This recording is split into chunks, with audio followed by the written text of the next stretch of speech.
Hey everybody, it's Ron and Debbie. We're back for another edition of Ask Ron. Hello. All right, Ron, first question is from Jermon Claiborne. Jermon is from Georgia. Hey, Jermon. I emailed this Section 8 landlord about a home he was advertising and asked if he would be open to a lease purchase or owner financing. He's open to doing a lease purchase or a flat-out sale of the property. I don't have an LLC set up at this time, so will I be okay with just assigning my contract to an end buyer? Well, first of all, it's irrelevant you have an LLC set up because you can take title in a land trust if you actually wanted to buy it. But of course you can assign your contract to an end buyer, which means you don't need a land trust or an LLC, if that's what you want to do. Okay, our next question is from Marianne Nunez from California. Good old Mary. On the tenant buyer application, is it okay or lawful to ask what their fixed payments are so I can make sure they can afford the rent that we have agreed on? Of course. You can ask them any kind of financial information. Just can't ask them what sex they are or, in fact, even if they're married for that matter. You should really check with your local landlord-tenant laws concerning that, which you can get right on your website, Marianne, and make sure that there's no questions on that short application that you shouldn't be asking, but I'm almost positive there aren't. Okay, our next question, Ron, is from Cecilia Lance from California. Hey, Cecilia. Ron, okay, she has a three-part question. How do you, quote, break the news that their money is an assignment fee and does not reduce the price of the house? Once I get them to the property, I make sure they want to at least purchase it, and then at the time we have the meeting, I tell them about the assignment fee, if that is even the case, Cecilia, because honestly today I do almost no assignments. I sublease it to the tenant buyer, and then if I want to get out of it, I assign that lease option back to the seller and have them exonerate me from the one I signed with them.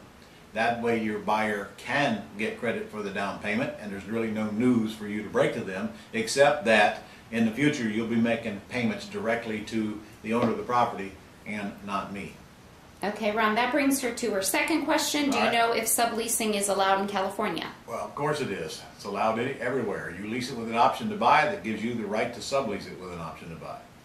Okay, and lastly, if I understood correctly, you made a comment in one of your videos regarding lawyers that you yourself have certain forms you want included in addition to the standard forms the lawyer uses. What are those forms? That's impossible to answer because that's relevant to every single type of deal you do, and all of my forms and agreements are on your Gold Club site under resources, and there are training sessions, video training sessions on how to use those forms as well.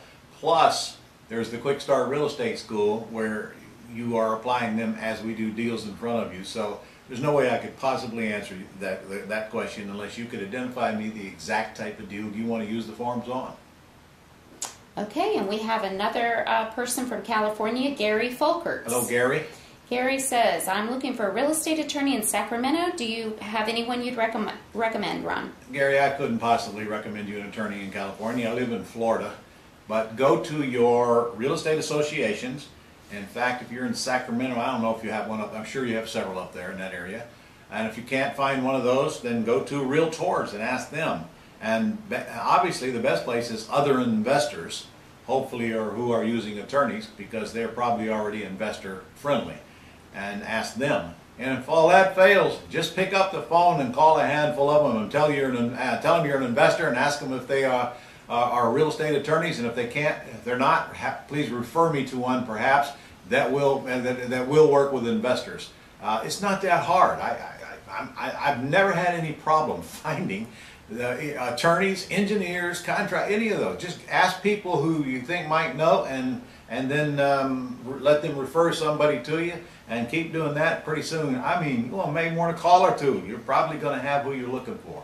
Now, I can't promise you the first attorney you get is going to be the one you're going to stick with, but you won't know that till you get into the game a little while. So just ask. Hey, don't forget, there's always Angie's List. Okay, Ron, that's all we have this week. All right, guys, I'll see you next week. I'm not even going to tell you if you haven't registered for the convention, you should do so by now. Nope, I'm not even going to tell you that. See you next week.